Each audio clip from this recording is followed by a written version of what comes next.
To all of you. बघा, last lecture मध्ये आपण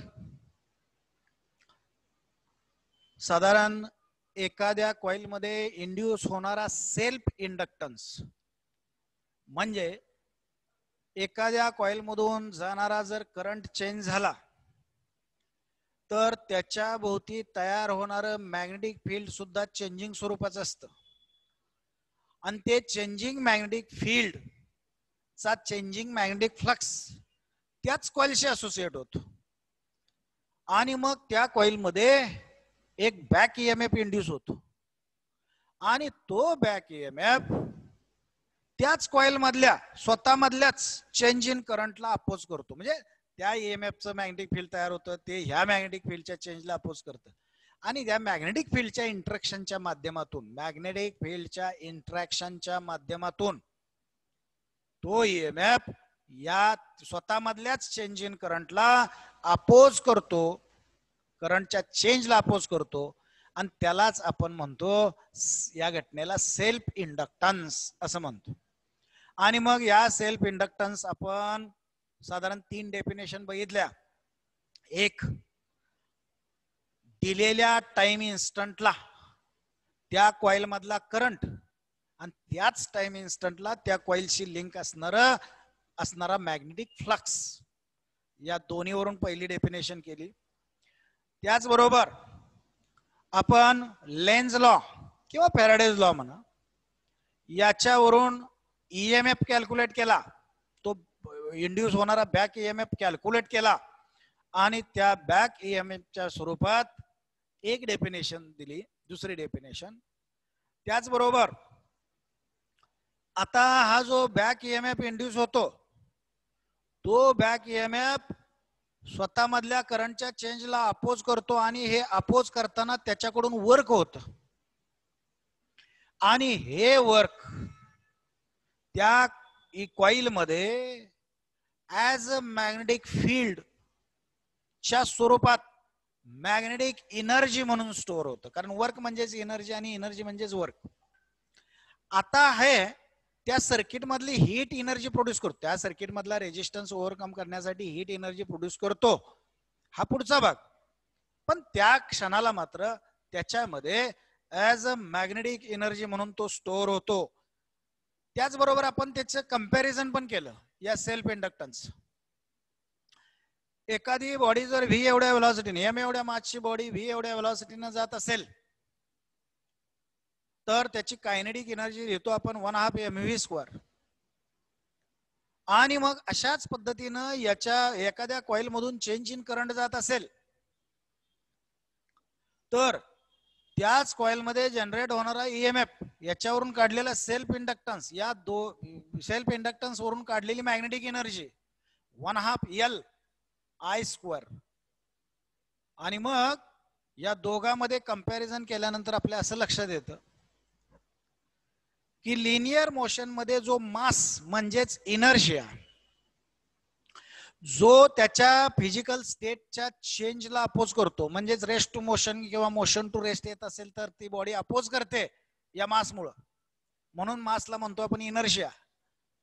आणि मग इथं सुद्धा जर त्या कॉइल मधला करंट चेंज होत असेल, त्या कॉइल मधला करंट चेंज होत असेल तर त्या चेंजला अपोज करणारा एक फॅक्टर, त्याला इलेक्ट्रिकल इनर्शिया म्हणूया, इलेक्ट्रिकल इनर्शिया.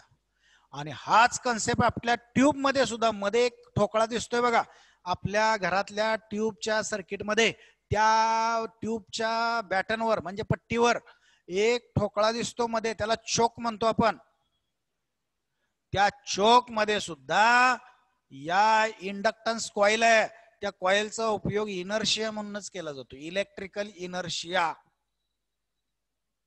म्हणून केला जातो. अशा पद्धतीनं inertia in linear motion is analogous to the self inductance in electrical circuit, that is electrical inertia. एवढा पार्ट आपण कालच्या लेक्चर मध्ये अभ्यासलेला आहे आणि या सगळ्या गोष्टी या पद्धतीने समजावून घेऊन लक्षात ठेवायचे. आज थोडंसं आपण एखाद्या सोलेनॉइडला आपण इंडक्टर कॉइल म्हणून वापरलं. एखादा सोलेनॉइड माहित आहे, एखाद्या सर्क्युलर अशा सिमेंटच्या किंवा नॉन कंडक्टिंगच्या एखाद्या सिलेंडरवर आपण जर एखादी कोटिंग असणारी वायर जर गुंडाळली, कोटिंग असणारी, तर त्याचा सोलेनॉइड तयार होतो आणि त्या सोलेनॉइडला आपण इंडक्टर कॉइल म्हणजे एखाद्या चेंजिंग करंट त्यातून जर पास केला तर त्यामध्ये सुद्धा सेल्फ इंडक्टन्स होतो. तो किती होतो हे आपल्याला थोडस कॅल्क्युलेट करायचं आहे.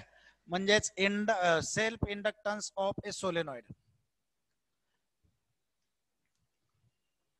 Inductance of A solenoid. बघा आता त्यासाठी मी एक सोलेनॉइड घेतो या ठिकाणी, हा सोलेनॉइड या पद्धतीने सिम्बॉल आहे त्याच, आणि या सोलेनॉइड मधून आपण थोडासा चेंजिंग करंट पास केलाय. या सोलेनॉइडचा इकडचा एक शेवटचा टर्न म्हणजे या सोलेनॉइडचा इकडचा फेस, इकडचा शेवटचा टर्न म्हणजे दुसरा फेस, आणि या फेसचा जो एरिया आहे हे लक्षात घ्या, माझ्या हातावर आहे एरिया, तो सर्क्युलर स्वरूपाचा आहे आणि तो एरिया आपल्या ब्लॅकबोर्डच्या प्लेनला परपेंडिक्युलर आहे, असा आहे हे लक्षात घ्या. आता याच्यातून करंट आपण पास केला की या सोलेनॉइडच्या आतमध्ये अशा पद्धतीनं मॅग्नेटिक फील्ड प्रोड्यूस होत, मॅग्नेटिक फील्ड प्रोड्यूस होत, आणि त्याची इंटेन्सिटी मॅक्झिमम असते सेंट्रल रिजन मध्ये. याची इंटेन्सिटी सेंट्रल रिजन मध्ये मॅक्झिमम असते. आणि साइडला जर बघितलं, आपण मागच्या चॅप्टर मध्ये बघितलंय, तर साइडला निम्मी असते. म्हणजे सेंट्रलला जेवढी, सेंट्रल रिजन मध्ये जेवढी असेल त्याच्या निम्मी मॅग्नेटिक फील्डची इंटेन्सिटी कडेल असते. म्हणून आपण फक्त सेंट्रल एल एवढ्या लेंथचा विचार करूया, एल स्मॉल एल एवढ्या लेंथचा विचार करूया. आणि या स्मॉल एल एवढ्या लेंथ मध्ये मी जर नंबर ऑफ टर्न्स मोजले, 1 2 3, वेटोळे, वेटोळ्यांची संख्या मोजली 1 2 3 4 अशा पद्धतीनं जर मोजली तर ते एन एवढे आहेत असं समजूया. कॅपिटल एन एवढे टर्न्स एल एवढ्या लेंथ मध्ये आहेत, एल एवढ्या लेंथ मध्ये आहेत. मग युनिट लेंथ मध्ये किती टर्न्स आहेत, म्हणजे या सोलेनॉइडची युनिट लेंथ मी जर घेतली, आता युनिट लेंथ म्हणजे सोलेनॉइड किलोमीटर मध्ये असेल तर 1 किलोमीटर घ्या, मीटर मध्ये असेल तर 1 मीटर घ्या, सेंटीमीटर 1 सेंटीमीटर घ्या. अशा पद्धतीनं मी युनिट लेंथ घेतली तर त्याच्यामध्ये असणाऱ्या नंबर ऑफ टर्नची संख्या त्याला स्मॉल एन म्हणतो. Small n equal to capital N upon L. एवढे टर्न्स युनिट लेंथ मध्ये आहेत हे लक्षात घ्या. आता या सोलेनॉइड मधून मी आय एवढा करंट पास केला, त्यांनी स्मॉल आय घेतले तुमच्या पुस्तकामध्ये, ठीक आहे. स्मॉल आय एवढा करंट पास केला.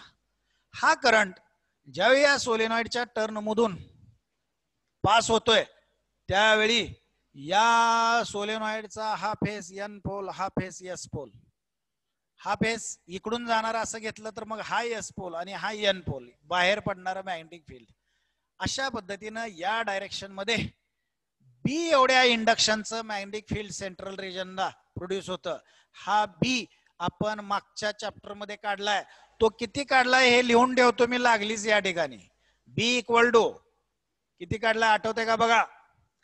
जर आपण हा सोलेनॉइड एअर मीडियम मध्ये ठेवलाय किंवा व्हॅक्यूम मध्ये ठेवलाय असं जर समजलो तर एअरची किंवा व्हॅक्यूमची परमॅबिलिटी म्यू नॉट, परमॅबिलिटी बरं का, permeability means the strength of the medium in which the magnetic energy stored in the terms of magnetic field, त्याला आपण permeability म्हणतो. ability of that medium to store the energy in the form of magnetic field. आणि मग mu naught ही एअरची किंवा व्हॅक्यूमची permeability आहे आणि ती किती असते तर 4 pi into 10⁻⁷ weber per ampere metre, weber per ampere metre एवढी परमॅबिलिटी असते एअरची किंवा व्हॅक्यूमची. हे आपण बघितलंय मागच्या चॅप्टर मध्ये. त्याचबरोबर नंबर युनिट लेंथ मध्ये असणारे नंबर ऑफ टर्न्स एन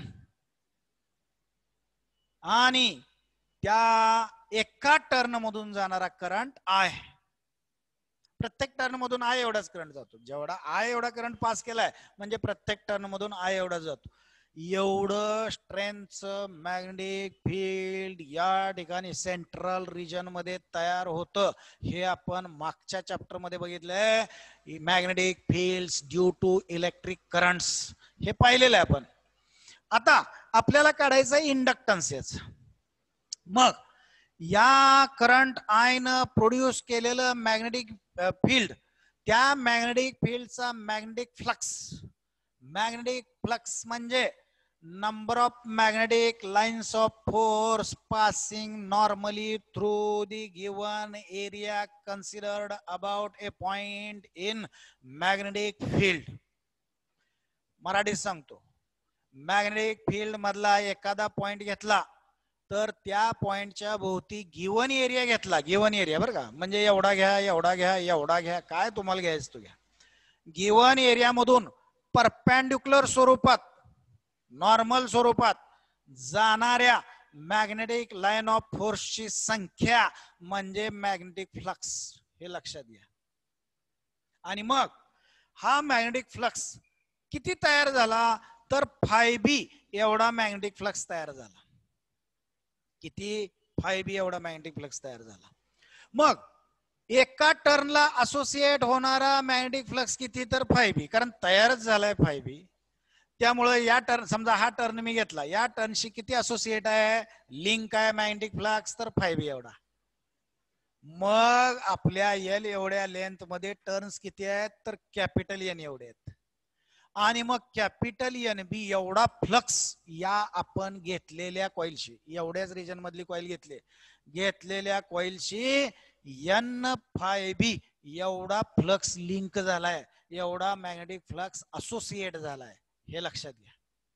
आणि मग प्रत्येक टर्न मधून जाणारा करंट आय असेल तर कालच्या डेफिनेशन वरून, कालची डेफिनेशन, या सोलेनॉइडचा इंडक्टन्स म्हणजेच L equal to self inductance बरं का, म्हणजे ह्याच्यामधून जाणाऱ्या या फ्लक्स मुळे याच्यामध्येच इंड्यूस झालेला काय असेल तो बॅक ईएमएफ. आणि मग तो त्याच्या करंटच्या चेंजला अपोज करतोय. तो कसा काढता येईल तर एन φb अपॉन आय. काल काढलं नाही का, फाय अपॉन आय. तिथं फक्त मी टोटल फ्लक्स असोसिएटेड फाय घेतला होता आणि टोटल करंट आय घेतला होता. मग phi L equal to phi upon I, ही पहिली डेफिनेशन. त्या डेफिनेशन नुसार या ठिकाणी फक्त सिच्युएशन बदलले. मी एकूण इंड्यूस झालेला मॅग्नेटिक फ्लक्स बी या मॅग्नेटिक फील्डनं तयार केलेला फ्लक्स किती आहे तर φb. आणि मग एका टर्नला किती लिंक झाला तर φb. मग मी घेतलेत किती टर्न एन एवढे, मग एकूण किती कॉइलशी लिंक झाला एन φb. आणि किती करंट त्यावेळी आहे त्या इन्स्टंटला तर आय एवढा आहे. आय एवढा करंट त्या ज्यावेळी त्यापासून जातो त्यावेळी एन φb एवढा फ्लक्स लिंक होतो, म्हणजेच L equal to N φb upon I. आता यातले एन φb ची व्हॅल्यू काढूया. N φb equal to capital N म्हणजे काय इथं दिसतंय तुम्हाला, युनिट लेंथ मध्ये असणाऱ्या टर्नची संख्या इनटू घेतलेली लेंथ एन एल.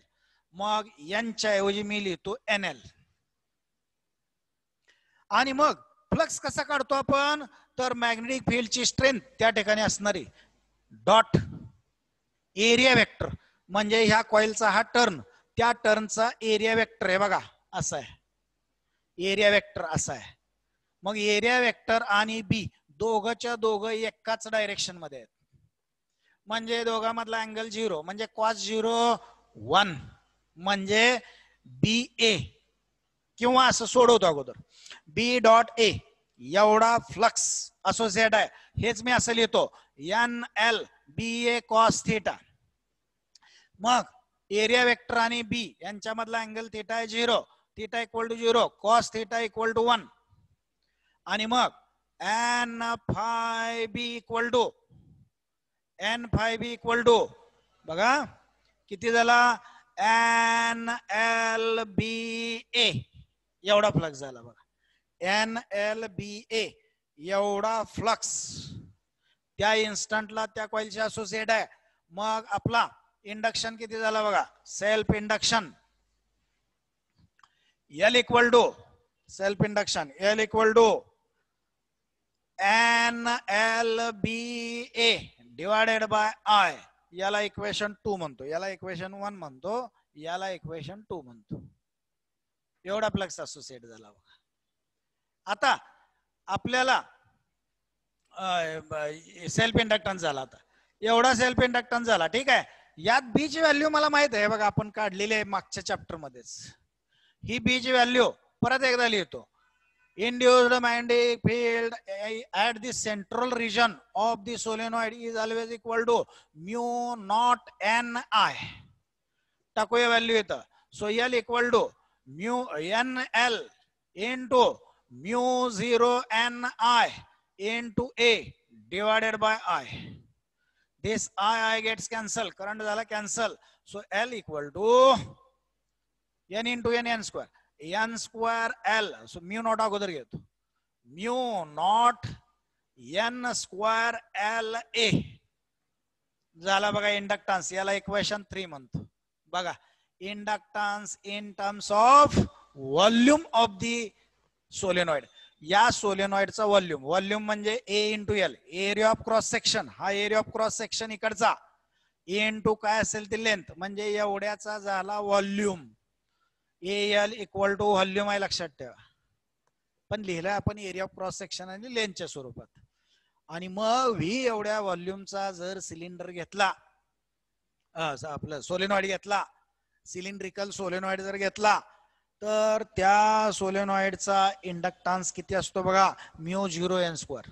म्हणजे L is directly proportional to medium in which it is kept, permeability of the medium in which it is kept. Unit length मध्ये असणाऱ्या नंबर ऑफ टर्नच्या व्हॅल्यूला च्या स्क्वेअरला तो डायरेक्टली प्रोपोर्शनल आहे. जेवढा नंबर ऑफ टर्न जास्त घ्याल, crowded घ्याल, तेवढा इंडक्टन्स जास्त असतो, सेल्फ इंडक्टन्स जास्त असतो, म्हणजे इंड्यूस होणारा बॅक EMF जास्त असतो. अजून एक गोष्ट यामध्ये घेता येईल. एरिया कसला आहे, सर्क्युलर. माहित आहे आपल्याला, हे काय सर्क्युलर एरिया आहे. त्याचा रेडियस जर स्मॉल r असेल तर अजून एक फॉर्म लिहू शकतो. L equal to mu naught N square L into pi R square. Pi R square म्हणजेच L is directly proportional to R square. हे पण घेता येतं. युनिट लेंथ मधल्या नंबर ऑफ टर्नच्या स्क्वेअरला जसा तो प्रोपोर्शनल आहे, तसाच तो त्या टर्नचा एरिया ऑफ क्रॉस सेक्शनचा जो रेडियस आहे, त्या रेडियसच्या स्क्वेअरला सुद्धा डायरेक्टली प्रोपोर्शनल आहे. आणि मग तुमच्या पुस्तकामध्ये दिलंय म्हणून मी घेतो डायमीटर. या टर्नचा रेडियस घेण्याऐवजी डायमीटर. डायमीटर म्हणजे काय, रेडियसच्या दुप्पट. आणि मग रेडियस म्हणजे काय, डायमीटरच्या निम्मा. टाकतो इथं व्हॅल्यू. म्हणजे अजून एक फॉर्म झाला बघा, L equal to mu naught N square L into pi R means D upon 2 bracket square. म्हणजेच pi mu naught L N square D square upon 4 झाला बघा. म्हणजेच L is directly proportional, self inductance is directly proportional to D square. जेवढा cross section, त्या सोलेनॉइडच्या cross सेक्शनचा diameter जास्त, तेवढा inductance, self inductance जास्त, म्हणजेच जनरेट होणारा बॅक EMF जास्त. हे लक्षात घ्या. आता ह्या इक्वेशनला थोडस मी असं लिहिणार आहे बघा. मग self inductance per unit length किती बघा.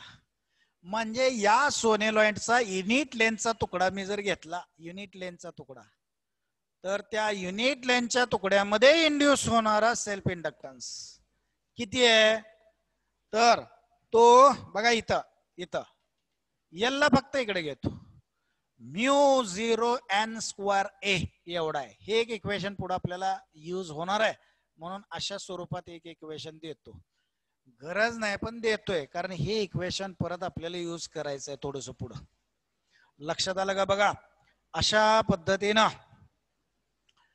याचं युनिट मात्र वेगळं बरं का. L is in terms of henry and length is in terms of metre. Henry per metre म्हणजेच self inductance per unit length सोलेनॉइडच्या युनिट लेंथचा सेल्फ इंडक्टन्स, हे लक्षात घ्या. आणि मग अशा पद्धतीनं या सोलेनॉइडचा जो सेल्फ इंडक्टन्स आहे तो सेल्फ इंडक्टन्स आपण कॅल्क्युलेट केला इन टर्म्स ऑफ एरिया. तुम्हाला पाहिजे असल्यास तुम्ही कॅल्क्युलेट करता इन टर्म्स ऑफ व्हॉल्यूम करू शकता. त्याचबरोबर in terms of radius of cross section करू शकता, in terms of diameter of cross section करू शकता. आणि मग आपल्या लक्षात आलं it is directly proportional to N square, it is directly proportional to R square, it is directly proportional to D square, it is directly proportional to permeability of the medium, and it is directly proportional to length of solenoid. Length वाढली तरी तो वाढतो, हे लक्षात घ्या. आणि area of cross section वाढला तरी तो वाढतो. ठीक आहे, आरच्या स्वरूपात आपण घेतलेलं आहे. आर्टिकल लक्षात आलं का बघा. आणि मग आपण थोडंसं पुढे जाऊया. आता बघायचं आहे inductances in series and parallel.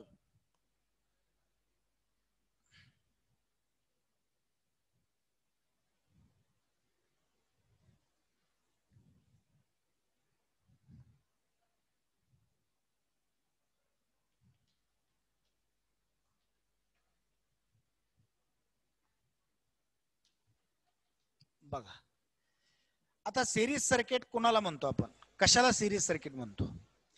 तुम्हाला जे काय कंपोनंट दिलेले आहेत, इलेक्ट्रिकल किंवा इलेक्ट्रॉनिक कंपोनंट दिलेले आहेत, ते कंपोनंट जर तुम्ही अशा पद्धतीने जोडले की त्या सगळ्यामधून सेम करंट पास होतो पण पोटेन्शियल डिफरन्स मात्र वेगवेगळा असतो, त्याला सिरीज सर्किट म्हणतात. If the components are connected such that same current is passes through them but potential difference across them is different, then it is called series circuit. म्हणजे एकानंतर एक जोडायला लागतं अशासाठी. आणि पॅरलल सर्किट म्हणजे काय बघा, when the given components are connected to each other such that across all of them you will have same potential difference but different current is passed through them, त्याला म्हणतो आपण it is called parallel circuit किंवा parallel connection असं म्हणतो आपण.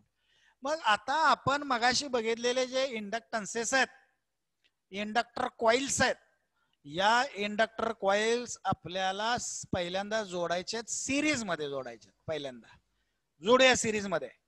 आता जोडत असताना इथे एक कॉइल आहे, मी सोलेनॉइड सारखीच काढतो, त्यानंतर इथे एक कॉइल आहे, एकानंतर एक जोडून टाकली मी. बघा अशा पद्धतीनं मी एन एवढ्या कॉइल जोडल्या. बघा ए आणि बी या दोन पॉइंटच्या क्रॉस एकानंतर एक या पद्धतीनं, म्हणजेच याच्या अक्रॉस मी बॅटरी जोडली तर सेम करंट प्रत्येकातून जाणार आहे, प्रत्येकातून सेम करंट जाईल, पण प्रत्येकाच्या अक्रॉस असणारा पोटेन्शियल डिफरन्स वेगळा असणार आहे. आता समजा याची व्हॅल्यू आहे, याचा इंडक्टन्स आहे L1, या कॉइलचा इंडक्टन्स आहे L2, L3, अशा पद्धतीनं मी Ln हा याचा इंडक्टन्स आहे, सिरीज मध्ये जोडले. पण जोडलेले असताना एक लक्षात ठेवायचं बरं का, या कॉइलचं मॅग्नेटिक फील्ड याला डिस्टर्ब करत नाही किंवा असोसिएट होत नाही, याच याला डिस्टर्ब करत. म्हणजे कुठलीही कॉइल घेतली तरी दुसऱ्या राहिलेल्या कॉइलला त्याचं स्वतःचं मॅग्नेटिक फील्ड डिस्टर्ब करत नाही, एवढ्या लांब लांब जोडायचे, अन्यथा सगळीच इक्वेशन बदलतील, हे लक्षात घ्या. बदलतात, पुढे बघायचं आपल्याला ते. आणि मग अशा पद्धतीनं या जर कॉइल जोडल्या तर आपल्या रेजिस्टन्स सारखंच टोटल किंवा इक्विव्हॅलंट, एलई म्हणतो मी, इक्विव्हॅलंट म्हणजे सममूल्य इंडक्टन्स. मग हा इक्विव्हॅलंट इंडक्टन्स किती येईल बघा, इक्वल टू सरळ ऍडिशन करायचे L1 plus L2 plus dot dot dot plus Ln. जसे रेजिस्टन्सेस सिरीज मध्ये जोडल्यानंतर टोटल रेजिस्टन्स हा कुठल्याही एका इंडिव्हिज्युअल पेक्षा मोठा येतो, तेच यामध्ये सुद्धा तसंच होत. एकूण इंडक्टन्स हा यातल्या कुठल्याही एकापेक्षा मोठा असतो. अशा पद्धतीनं याला म्हणायचं लॉ ऑफ रेजिस्टन्सेस म्हणत होतो आपण त्याला, तोच लॉ इथं सुद्धा ऍप्लिकेबल आहे. आता काय करायचं बघा, आता तुम्ही या कॉइल्स अशा पद्धतीने जोडायच्या, पॅरलल पद्धतीने जोडतोय आता. मग या ठिकाणी एक कॉइल घेतली L1 एवढ्या इंडक्टन्सची, दुसरी एक कॉइल घेतली L2 एवढ्या इंडक्टन्सची, असं करत करत करत मी nth कॉइल घेतली Ln एवढ्या इंडक्टन्सची. त्याच कॉइल घेतलेत आणि मग त्या एकमेकाला अशा पद्धतीने जोडल्या की जेणेकरून त्यांच्यातून जाणारा करंट डिफरंट आहे. I1 I2 IN अशा पद्धतीने करंट डिफरंट आहे, पण सगळ्यांच्या अक्रॉसचा पोटेन्शियल डिफरन्स मात्र सेम आहे बरं का. एकच पोटेन्शियल डिफरन्स आहे प्रत्येकाच्या अक्रॉस, हे लक्षात घ्या. या कॉम्बिनेशनला म्हणायचं पॅरलल कॉम्बिनेशन. पण पॅरलल कॉम्बिनेशन करताना लक्षात ठेवायचं, या कॉइलचं मॅग्नेटिक फील्ड इतक्या जवळ जोडायच्या नाहीत की या कॉइलचं मॅग्नेटिक फील्ड याला डिस्टर्ब करेल किंवा याचं याला डिस्टर्ब करेल. अशा पद्धतीनं कुठली एक कॉइल घेतली तर राहिलेल्या वरच्या खालच्या कॉइलला कुठल्याही पद्धतीनं डिस्टर्ब होणार नाही, कुणा त्यांच्या मॅग्नेटिक फील्ड मध्ये इंटरॅक्शन होणार नाही. असं असेल तरच ही इक्वेशन सत्य बरं का. याचं कारण असं आहे बाळांनो, आपण सेल्फ इंडक्टन्स बघतोय. असं जर एका कॉइलचं मॅग्नेटिक फील्ड दुसऱ्या कॉइलला असोसिएट झालं तर त्यांच्यामध्ये म्युच्युअल इंडक्टन्स डेव्हलप होतो, म्युच्युअल इंडक्टन्स. मग तो पण यात धरला पाहिजे. आता सध्या आपण सेल्फ इंडक्टन्स बघतोय, म्युच्युअल आपण पुढे बघणार आहे. आणि म्हणून बघा, कुठलंही कॉइलचं मॅग्नेटिक फील्ड दुसऱ्याला इंटरॅक्ट होत नाही. No any coil is interact to another. असं जर कॉम्बिनेशन तुम्ही केलं आणि मग तुम्ही इक्विव्हॅलंट अशा स्वरूपाचा इंडक्टन्स काढला, LE म्हणतो मी त्याला, इक्विव्हॅलंट इंडक्टन्स, तर तो रेजिस्टन्स सारखाच असतो. रेजिस्टन्स असे पॅरलल मध्ये जोडल्यानंतर आपण लिहितो ना 1/R equivalent equal to 1/R1 plus 1/R2. हे करून बघितले तुम्ही 10वी मध्ये RN.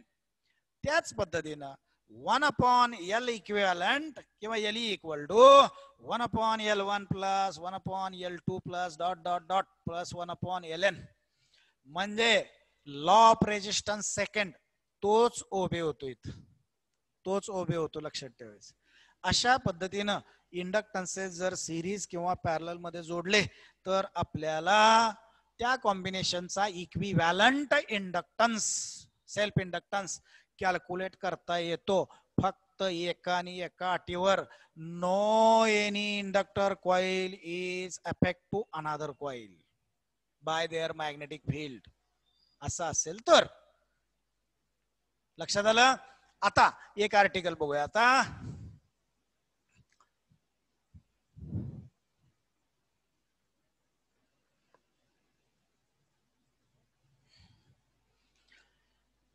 Energy stored in A magnetic field, किंवा मी असं म्हणतो energy stored in solenoid as a magnetic field.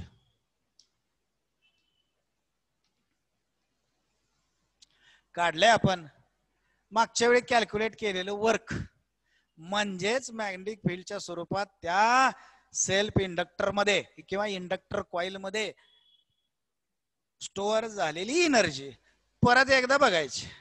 मग त्यासाठी मी काय करतो, परत एकदा तेच दिलंय तर घेऊन टाकूया.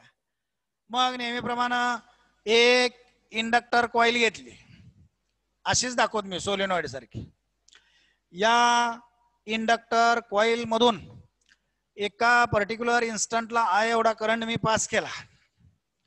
I एवढा करंट पास केल्यानंतर या कॉइलचा इंडक्टन्स जर L असेल आणि समजा या करंट मध्ये टाइम dt एवढ्या वेळा di एवढा चेंज झाला तर लगेच कॉन्स्टंट करंट जाताना काही नाही, पण dt एवढ्या वेळा di एवढा जर चेंज झाला मग तो करंट वाढू द्या किंवा कमी होऊ द्या, चेंज झाला की लगेच यामध्ये बॅक ईएमएफ जनरेट होतो ई, आणि तो बॅक ईएमएफ आपण लिहितोय E equal to minus L d I upon d t, अशा पद्धतीने लिहितोय. आता मी असं म्हणतो, हा बॅक ईएमएफ जरी जनरेट झाला आणि याच्यातल्या करंटच्या चेंजला अपोज करत असला, बघा मी काय म्हणतोय इथं, व्यवस्थित लक्ष देऊन ऐकायचं. हा बॅक ईएमएफ आहे, ह्यातून जाणाऱ्या करंटच्या चेंजला अपोज करतोय. समजा वाढणारा करंट असेल तर त्याला कमी करणार असतो, मागं ढकलणार असतो. आता वाढणारा करंट म्हणजे काय, चार्ज वाढत जातो, चार्ज वाढत जातो. या वाढणाऱ्या चार्जला हा अपोज करतोय, पण या अपोजला मोडून काढून इथं जे बॅटरी तुम्ही जोडले, चेंजिंग करंटची बॅटरी ही जी जोडले, ती बॅटरी काय करते, त्याच्या अपोजला मोडून काढून करंट इन्क्रीज करणार आहे. त्याच्या अपोजला मोडून करंट इन्क्रीज करणार आहे. म्हणजे ह्या बॅटरीकडून वर्क होणार आहे. लक्षात घ्या, हा अपोज करायला टपलाय तिथं, त्याचा अपोज खोडून काढून तो करंट वाढवणार आहे, म्हणजे चार्ज पास करणार आहे जादाचा, म्हणजे इन्क्रीजिंग करंट.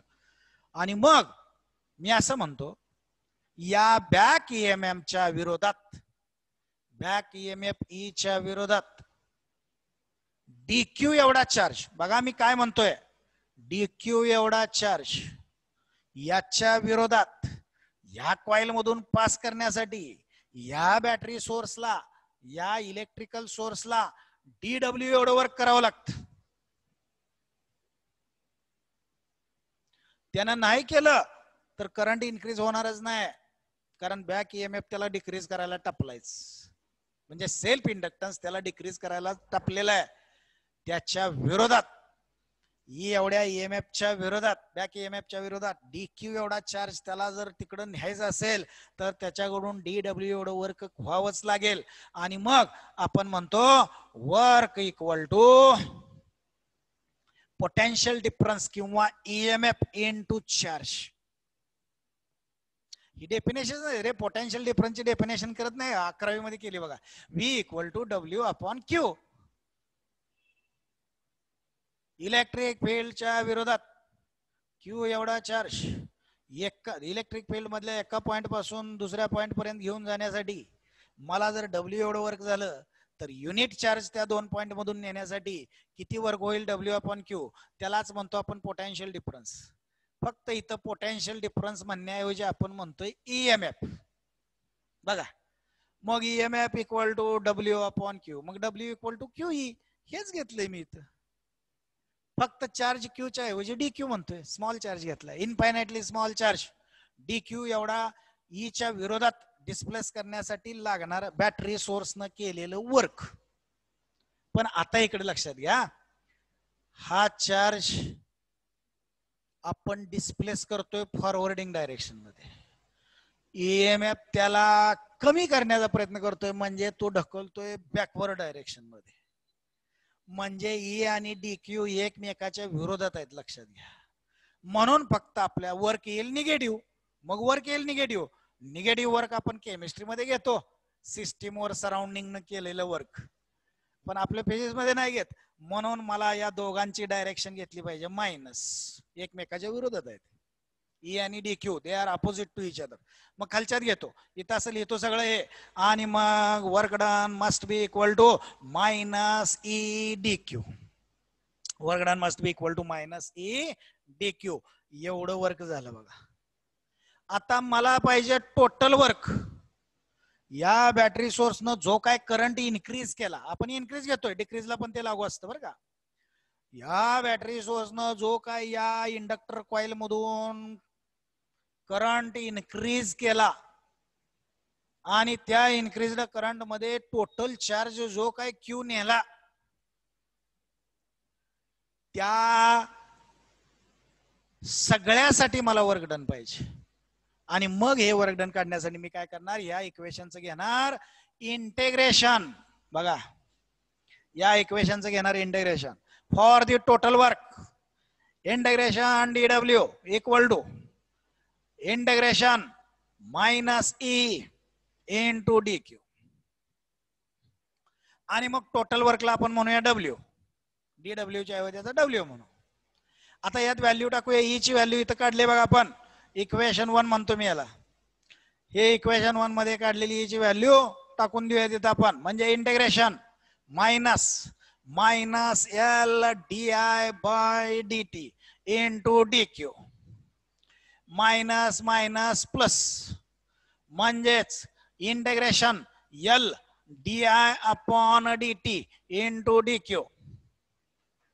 यामध्ये DQ ला घेतो DT बरोबर आणि एल आहे कॉन्स्टंट. सुरुवातीलाच आपण चर्चा केली, L is only depend upon material. ती कॉइल तयार करताना कुठल्या मटेरियलची वायर घेतली, आणि नंबर 2 त्याचे असणारे डायमेन्शन शेप. या दोन गोष्टीवर एल डिपेंड आहे. सगळ्यात महत्वाचं. पुन्हा n² वगैरे आपण घेतोय हे मान्य, पण त्या सगळ्यांच्या व्हॅल्यू पुन्हा आपण जर इंट्रोड्यूस केल्या तर दोनच गोष्टी राहतात, एक मटेरियल आणि दुसरा त्याचा असणारा शेप साईज. आणि मग एल इज कॉन्स्टंट.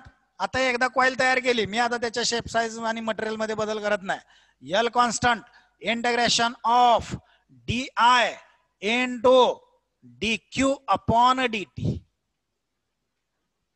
आता काय रे, DQ अपॉन DT म्हणजेच rate of change in charge per unit time.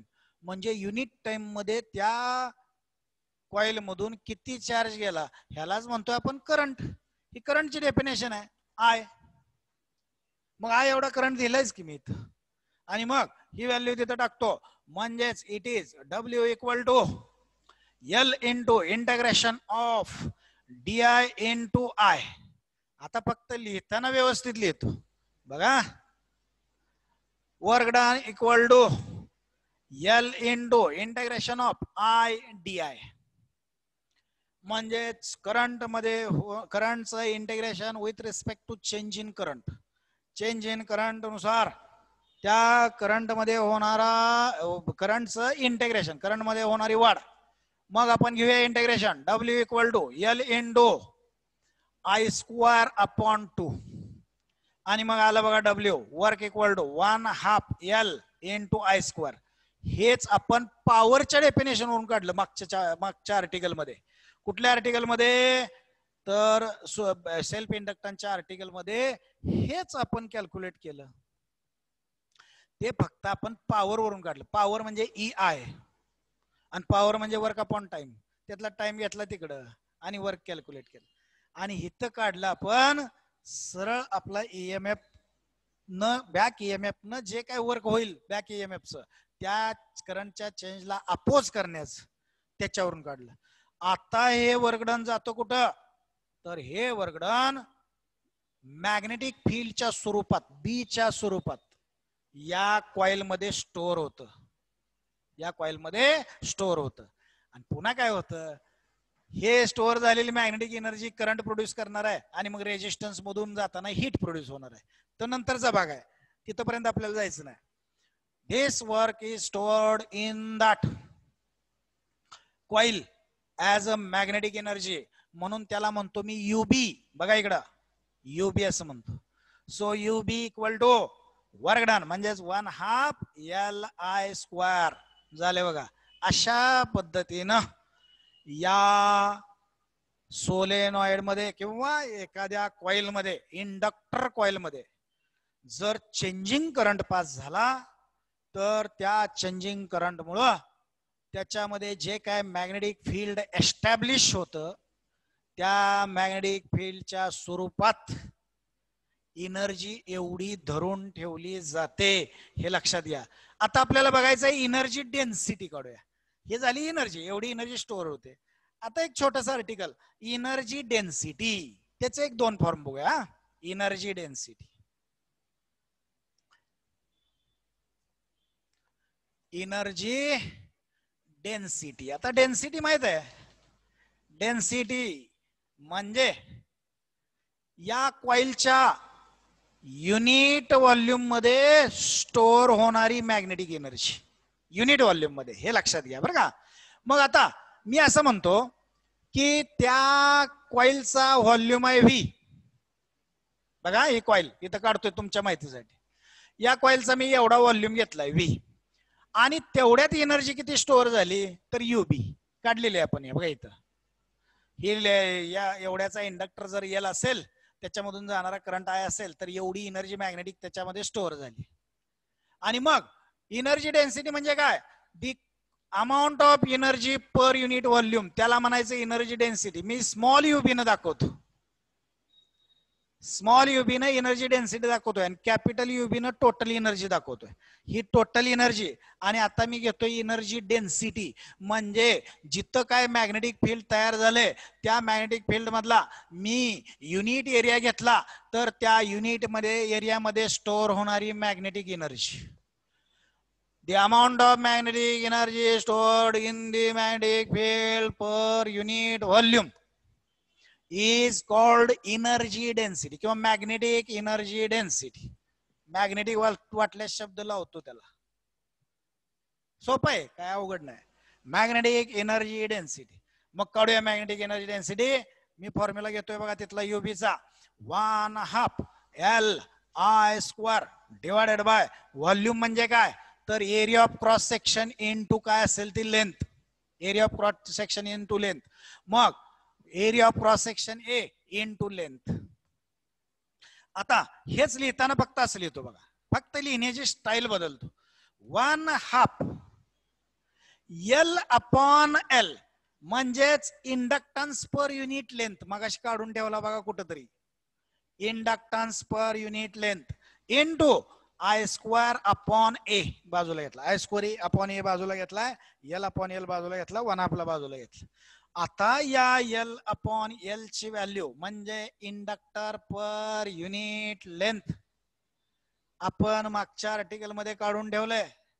Air मध्ये असेल तर त्याची परमिटिव्हिटी काय असतील त्या नंबर ऑफ टर्नचा स्क्वेअर आणि त्या कॉइलचा एरिया, क्रॉस सेक्शनल एरिया. आणि मग μ0n²A. आत्ताच कुठल्या तरी आर्टिकल मध्ये मागच्या आपण हे बघा सोलेनॉइडच्या बाबतीत केलंय बघा, μ0n²A एवढी व्हॅल्यू आहे त्याची. आता ती व्हॅल्यू मी इथं पुटअप करतो आणि मग युबी किती येतोय बघा, एनर्जी डेन्सिटी किती येते, एनर्जी स्टोअरची घनता. युबी equal to 1/2 into μ0n²A into I²/A. A gets cancelled. So UB equal to 1/2 μ0n² I²/A. Sorry, A gets cancelled. μ0n²I². आता हे झालंच. हे बघा एनर्जी डेन्सिटी अगदी सिंपल फॉर्म मध्ये त्या कॉइलच्या युनिट लेंथ मध्ये असणारे किंवा सोलेनॉइडच्या युनिट लेंथ मध्ये असणारे नंबर ऑफ टर्न्स तुम्हाला माहिती असतील. एअरची परमॅबिलिटी काय कॉन्स्टंटच आहे, 4π × 10⁻⁷ वेबर पर एम्पियर मीटर. आणि त्याच बरोबर आय, त्या कॉइल मधून पास होणारा करंट, इन्स्टंटेनियस करंट. जर माहिती असेल तर तुम्ही एनर्जी डेन्सिटी म्हणजेच युनिट व्हॉल्यूम मध्ये मॅग्नेटिक फील्ड मधल्या पॉइंटला किती युनिट व्हॉल्यूम मध्ये एनर्जी स्टोअर झाले तुम्ही कॅल्क्युलेट करू शकता. पण हाच फॉर्म्युला आणखी एका फॉर्म मध्ये मला न्यायचा आहे. कसा न्यायचा आहे, त्यासाठी सोलेनॉइडचं मॅग्नेटिक फील्ड किती असतं तुम्हाला माहित आहे, B इक्वल टू μ0n(I). हे मला बी आणायचं आहे. बीच्या फॉर्म बी मध्ये व्यक्त करायचे, मॅग्नेटिक फील्डच्या स्वरूपात मॅग्नेटिक एनर्जी डेन्सिटी व्यक्त करायची. मग त्यासाठी मी या फॉर्म्युल्यामध्ये बदल करतो. मला इथं μ0चा स्क्वेअर पाहिजे. UB equal to 1/2 μ0² n² I²/μ0. μ0चा स्क्वेअर केलाय मी, तो काढून टाकला पाहिजे, मग एका μ0 डिवाइड करतो. एकाला एक गेला आहे तेच आहे शेवटी. आता हेच असं लिहितो, UB इक्वल टू 1/2 μ0ni ब्रॅकेटचा स्क्वेअर डिवायडेड बाय μ0. आणि हे μ0ni म्हणजेच मॅग्नेटिक फील्डची इंटेन्सिटी त्या पॉइंटची, म्हणजेच मॅग्नेटिक फील्डचं इंडक्शन. मॅग्नेटिक फील्डचं इंडक्शन टाकतो इथं. म्हणजेच energy density equal to 1/2 into B चा square, B square upon mu naught. लक्षात घ्या, B square upon mu naught. हे झाले बघा मॅग्नेटिक फील्डची एनर्जी डेन्सिटी, मॅग्नेटिक फील्डच्या स्वरूपात असणारी एनर्जी डेन्सिटी.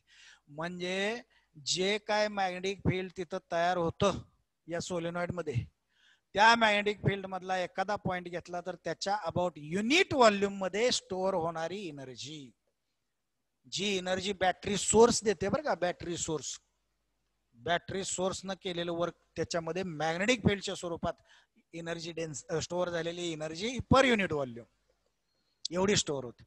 आणि लक्षात घ्या, तुम्ही म्हणाल मग असल्या फॉर्म मध्ये इथे काय वाईट दिसत होतं का हे, मग कशाला या फॉर्म मध्ये घेतलंय? तर अशाच पद्धतीनं तुम्ही इलेक्ट्रिकल एनर्जी जर स्टोअर केली, इलेक्ट्रिकल एनर्जी आपल्याला इलेक्ट्रोस्टॅटिक मध्ये बघायचे, इलेक्ट्रोस्टॅटिक चॅप्टर मध्ये झालेला नाही आपला, त्यात एनर्जी डेन्सिटी किती आहे बघा, त्याला युई म्हणतो, Yui 1/2 epsilon not K E square. E म्हणजे इलेक्ट्रिक फील्ड आहे, इलेक्ट्रिक फील्ड. के म्हणजे डायइलेक्ट्रिक कॉन्स्टंट, ते सांगतो झालंय 11वीला तुम्हाला. एप्सिलॉन नॉट म्हणजे परमिटिव्हिटी, परमिएबिलिटी नव्हे आता, परमिटिव्हिटी. बघा इलेक्ट्रिक फील्डची एनर्जी डेन्सिटी, इलेक्ट्रिक फील्डच्या स्वरूपात जी एनर्जी स्टोअर झाले तिथल्या एखाद्या युनिट व्हॉल्यूम मध्ये एनर्जी एवढी स्टोअर होते, अशी काढली जाते. मग ह्या फॉर्म मध्ये इलेक्ट्रिक फील्ड आहे, मग या फॉर्म मध्ये मॅग्नेटिक फील्ड आणूया, म्हणून मी याचं कन्व्हर्जन केलं इथं. आलंय लक्षात? आपल्याला कंपॅरिझन साठी फक्त मी कन्व्हर्जन केलंय. अशा पद्धतीनं आपण एनर्जी डेन्सिटी सुद्धा बघितली. त्या ईएमएफ मुळे जे काय मॅग्नेटिक फील्ड इंड्यूस होतं, त्या मॅग्नेटिक फील्डच्या विरोधात बॅटरी सोर्स जो काय वर्क करतो, ते वर्क त्या मॅग्नेटिक फील्डच्या स्वरूपात एनर्जी म्हणून स्टोअर होतं. ती एनर्जी युबी मगाशी काढलेली 1/2 LI² आणि एनर्जी डेन्सिटी. अशा पद्धतीनं आज सोपे आहेत म्हणून मी 3 आर्टिकल कव्हर केलेले आहेत. आता पुढे आपल्याला बघायचं आहे म्युच्युअल इंडक्टन्स, आपण बघूया नंतर. Okay, bye.